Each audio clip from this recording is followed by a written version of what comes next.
Hello YouTube, Shenanigans Fishing here. I got a little bit of a fishing haul here from Walmart and the Dollar Tree, mostly Walmart.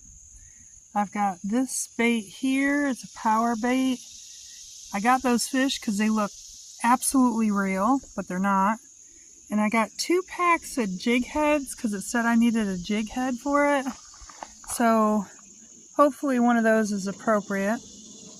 I got those easy trout floats. I saw those and I thought, ooh, they'd be awesome on my panfish rod. I got honey roasted peanuts, half and half lemonade iced tea, hand sanitizer when I want to eat and not have